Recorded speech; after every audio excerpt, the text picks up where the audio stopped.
মৃত্যুবার্ষিকী উপলক্ষে যে অনুষ্ঠান বা খাবারের আয়োজন করা হয় তাতে অংশগ্রহণ করা বা খাওয়া যাবে কিনা?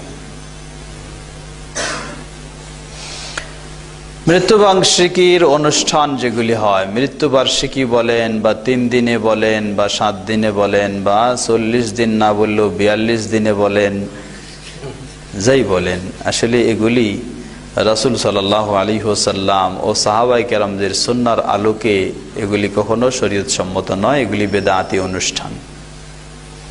এজন্য আমি সবসময় বলি যে আসলে শরীয়ত সম্মত বিষয় হলো, দেখুন খেয়াল করুন, আপনি আপনার মৃত ব্যক্তির মৃত্যুবার্ষিকী পালন করতে গিয়ে যে টাকাগুলি খরচ করেন, সামর্থ্য অনুযায়ী কেউ 5,000, কেউ 50,000, কেউ 1 লাখ, 2 লাখ, 5 লাখ, যে যত খরচ করে, এই খরচ করাটা আসলে কি এটি কাজে আসবে?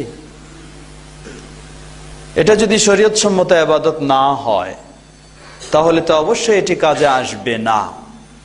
এটি বেদাত হলে কখনো সওয়াবের কাজ নয়, এটি অবশ্যই গুনাহের কাজ। কেউ যদি ধরেও নেয় যে মানুষকে খাওয়াচ্ছে গরিব দুঃখীদের, তাহলে সওয়াব হবে, তাহলে আমরা তাকে বলবো, আপনি এই 10,000 বা 50,000 টাকা খরচ করলেন, যদি সওয়াব পেয়েও থাকেন তাহলে যেই দিন খাওয়ালেন, যতটুকু খাওয়ালেন ততটুকু সওয়াব পেলেন। পক্ষান্তরে শরীয়তের নিয়ম অনুযায়ী আপনি এই 10,000 বা 50,000 টাকা যদি একটা মসজিদ নির্মাণ হচ্ছে সেখানে আপনি দেন, আপনার সেই মৃত ব্যক্তির পক্ষ থেকে দান করেন, তাহলে এই মসজিদ যদি কিয়ামত পর্যন্ত থাকে, আপনার ওই মৃত ব্যক্তি ইনশাআল্লাহ কিয়ামত পর্যন্ত সওয়াব পেতে থাকবে। এটা হলো শরীয়তের বিধান, এটা হলো শরীয়তের নিয়ম। এই শিক্ষা দিয়েছেন রাসূল সাল্লাল্লাহু আলাইহি ওয়াসাল্লাম। তা আমাদের প্রতিটি ব্যক্তির উচিত আসল শিক্ষা যেটা, আসল বিষয় যেটা, আসল ইবাদত যেটা, সেটা করা। আর সেটা দিয়ে কত উপকার একটু চিন্তা করলে বোঝা যায়। পক্ষান্তরে আপনি যদি এই টাকাটা খাওয়াতে যান, হয়তো কিছু মানুষ আপনার একটু প্রশংসা করবে যে অমুকের ছেলে খুব খাওয়াইলো।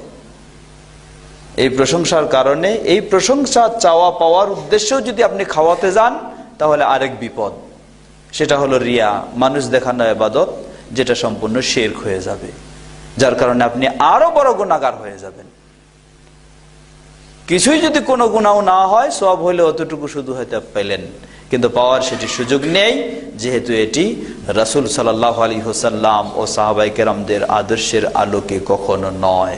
তাই এটি সওয়াবের কাজ নয়, এটি বেদাত, এটি গুনাহের কাজ। এখন বেদাতের কাজে কেউ যদি গিয়ে অংশগ্রহণ করে, তাহলে সে সওয়াব পাবে না কিভাবে, আর বলার অপেক্ষা রাখে না। অতএব এই ধরনের অনুষ্ঠানে যাওয়াও কোনো মুসলিমের জন্য জায়েজ নেই।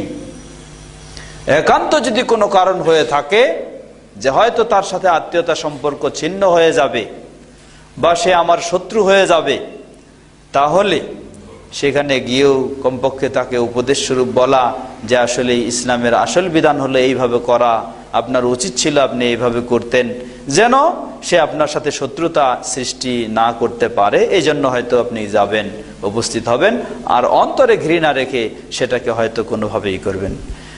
কিন্তু আপনি বলবেন যে এটা জায়েজ নেই, আবার গিয়ে মজা করে সেখানে খাবেন, এটা কখনো কোনো মুসলিমের জন্য শোভা পায় না, কোনো জায়েজ হতে পারে না। আপনিও সেই ব্যক্তিকে বেদাত করার কারণে যে গুনাহগার হয়, আপনি অংশ দেওয়ার কারণেও সেই গুনাহগার অবশ্যই হবেন। আল্লাহু তাআলা আ'লাম।